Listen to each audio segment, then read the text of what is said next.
ছোটবেলা থেকে আমার যে কোলে পিঠে করে মানুষ করছো, নিজে ভালোটা না খায় ভালোটা আমারে খাওয়াইছো ভাইজান। ওই হিসাবটা আমি কেমনে বুঝাই দিব তোমারে? আমি দূর দেশে থাকি ভাইজান, আমার বাপ মা যে তোমার কাছে থাকে, এই হিসাবটা আমি তোমার বুঝাই দিতে পারবো। আমার বউরে তুমি ছোট বোনের মতো দেখে রাখো। দাও দাও। এই সামান্য লাল শাকের জন্য শেপালির মা এত ঝগড়া করলো? ও আব্বা, কোন তো আব্বা, ওর খেতে লাল শাকগুলো দেখতে সুন্দর, আর তাছাড়া জামাল অনেক পছন্দ করে দেখা শাকগুলো আনছি। আর আমি করে টাকা দিতাম না, কিন্তু বেডি কি করলো, খাটাস একটা বেটি। হ, আর আমি যদি লাল শাকগুলা কায়রা না নিয়ে দৌড় না মারতাম, তাইলে আর এই লাল শাক কারো কপালে জুটতো না। তুমি দৌড় দিছো? জামাল ভাই নে প্লেট দে, লাল শাকটা দাও দাও। দুই বাইরে বড় বড় দুইটা মাছ দাও। আব্বা জানেন, ভাইজান আজকে সকালে বিলেত থেকে এই মাছ দুইটা ধরে নিয়ে আসছে। খুব ভালো হয়েছে, ভালো কাজ করছো। এক কাজ করো, মাছ দুইটা দুই বাইরে দাও। আমি মাছ না বোমা কাজ করো, তুমি দাবালে দাও। আমি খামু, আমি কোনো ছাড় দিব না, আমি কোনদিন কিন্তু একবারে সেই খাওয়া খামু। কি মজা, কতদিন পরে মজার খাবার আব্বা। ভাইজান এই খাবার কই পামু কও? বাবা, বিদেশে কি ভাত পাওয়া যায় না? আব্বা বাবা রে, ওই নাকি আমগো মতো ভাত মাছ পাওয়া যায়? ওই দেশে ভাত কই পাইবো মা? সবই পাওয়া যায়, কিন্তু মজা নাই ভাইজান। কি যে খাই, ভাত আছে, মাছ আছে, মাংস আছে, যাই কে মনে মাটি খাইতেছি। কি কর?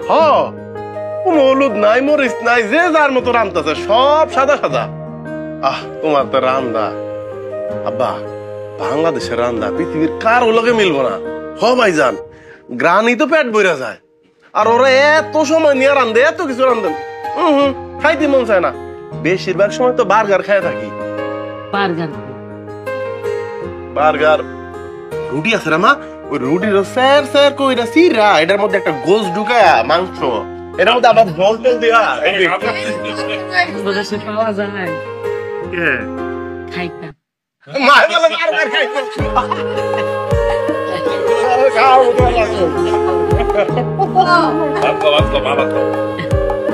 আমরাও খাবো বার্গার।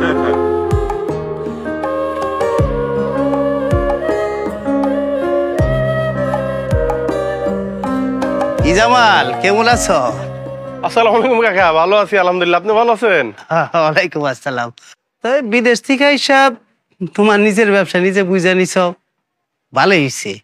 ওর বাপের সাথে দেখা সাক্ষাৎ হয়, কথাবার্তাও হয়। তো বড় ভাইয়ের কাছে থেকে হিসাব পত্র সব বুঝে নিছ? ভাইজানের কাছ থেকে হিসাব বুঝে নিমু? কিসের হিসাব? আরে বুঝলা না, এই যে তুমি বিদেশ থেকে টাকা পাঠাইছো, বস্তায় বস্তায় টাকা পাঠাইছো, বাড়ি ঘর সুন্দর করছো, এই যে ব্যবসা দিছো, ভাই কত খরচ করলো, কত নিল, কত কি করলো, এর একটা হিসাব কিতাব থাকা দরকার না? না, আমার তো মনে হয় দরকার নাই। আমার ভাইজানের কাছে আমি টাকা পাঠাইছি, সেইটার হিসাব আমি নেবো? এটা কি করলেন কাকা? আরে বাবা, দরকার আছে।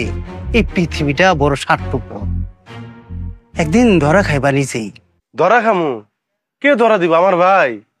আরে আমার ভাইয়ের লেগে আমি জীবন দিতে প্রস্তুত, আর এটা তো সামান্য কয়টা টাকা, ভাই ধরা দিলে দিব। এত সরল হয়েও না, বেশি সরলতা দেখায়ও না। কাকা আপনি কি সরল নাকি গরল? আমি যাই হই না কেন, তোমার একটা উপদেশ দিলাম, মাইনা চলার চেষ্টা করো। না, আমি তো আপনার উপদেশ মানতে পারবো না। আপনার উপদেশ মানতে গেলে তো আমার ভাইয়ের সাথে ভাইয়ের বেইমানি হয়ে যায়। হ্যাঁ, এটা আপনি কি কইলেন কাকা? আরে কিছু না ভাইজান, কাকা কইতাছে আমি জানো তোমার তো এই দোকানের হিসাব কিতাব বুঝে নেই। কইতে ভাইজান হিসাব কিতাব? কিসের হিসাব কিতাব?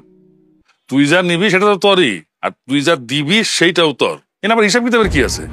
কি কাকা শুনলেন ভাইজান কি কইলো? হ্যাঁ, কি কি বুঝলেন?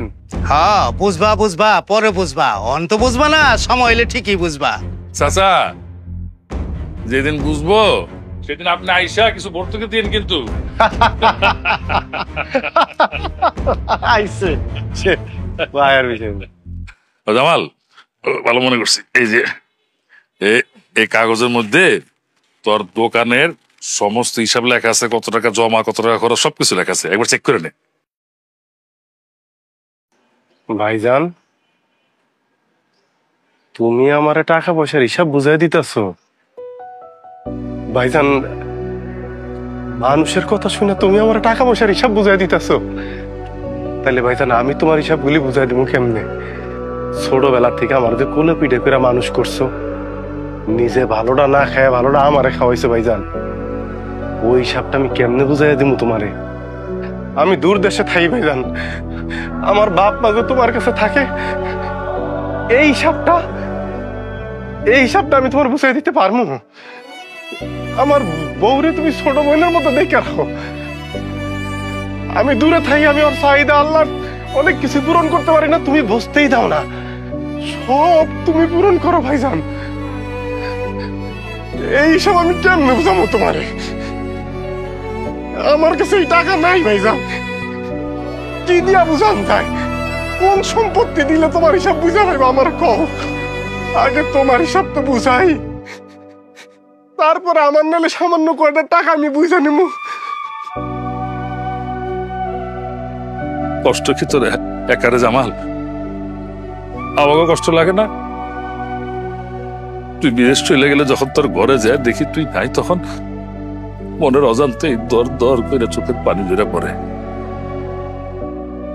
অনেক কষ্ট লাগে তখন।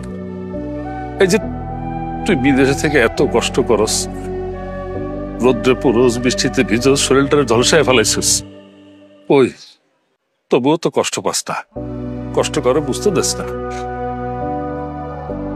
তবে মনটা যেন ওই বাংলাদেশের মাটির মতো উর্বর, মনে কোনো কষ্ট নাই, মনটা একটু বদলাস নাই।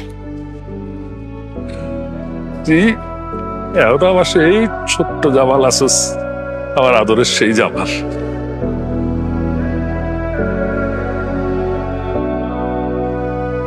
যা বাসা যা, আমি আসি দোকানে, যা।